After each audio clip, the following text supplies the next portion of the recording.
I've seen way too many people rush out and grab the cheapest 1080p panel they can find, only to end up frustrated when the picture looks flat, the motion feels laggy, and the colors look washed out after a few weeks of gaming.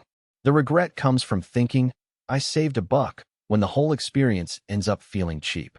That's why I wanted to see if a monitor that looks like a premium gaming rig on paper actually delivers the kind of smooth, vibrant play that makes those extra dollars feel justified. Link is in the description if you want to check the product details on Amazon. When you step into the world of 1440p gaming, the expectations shift. You're not just after a larger screen. You want a display that can keep up with fast shooters, show you the fine textures in a sprawling RPG, and still look decent when you pull up a spreadsheet.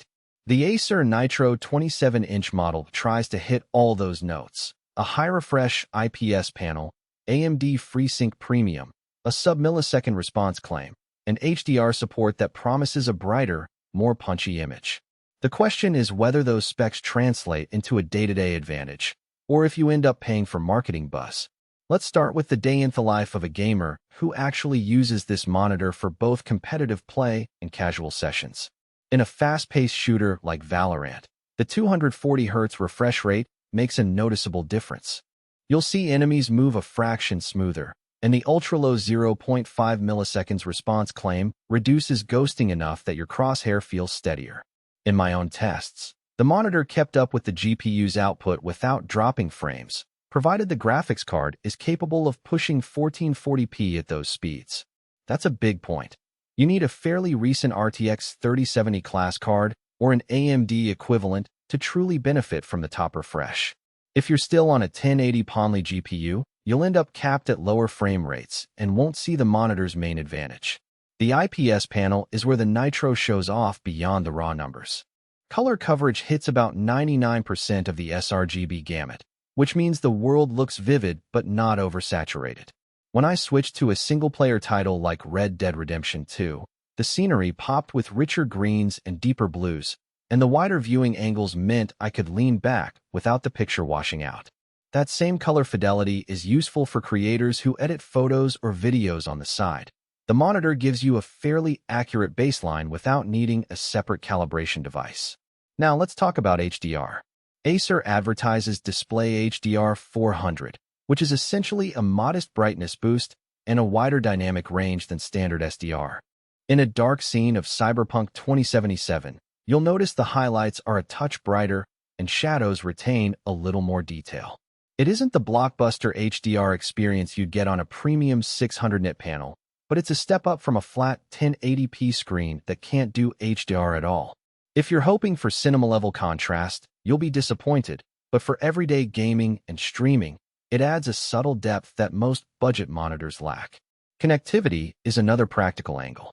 The monitor offers one DisplayPort 1.4 and two HDMI 2.1 inputs. The full 240Hz bandwidth is only reachable through DisplayPort, so if you have a console or a laptop that only outputs via HDMI, you'll be limited to 144Hz at 1440p.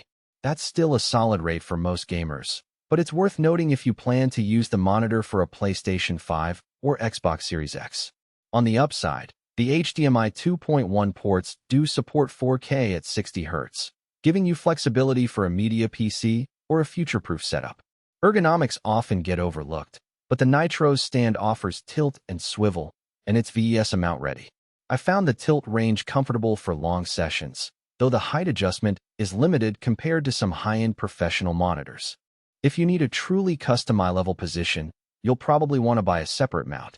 The build feels solid for its price point, and the thin bezels make a dual monitor setup look clean if you ever decide to add a second screen. So, who should consider this monitor? If you're a competitive gamer who wants a high refresh rate without moving into the $600+ territory of ultra-premium panels, the Nitro gives you a solid entry point.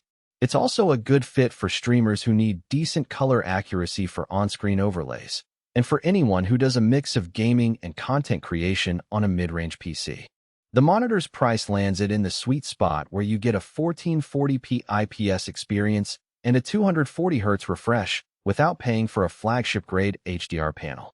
On the flip side, if you're a casual gamer who's happy with 60Hz, Or you're on a tight budget and can't afford a GPU that reaches 1440p at high frame rates. You might be better off with a more modest 1080p 144Hz model. The Nitro's HDR 400 isn't a true HDR experience, so if you're chasing that cinematic lighting for movies, a higher tier display would serve you better. Also, if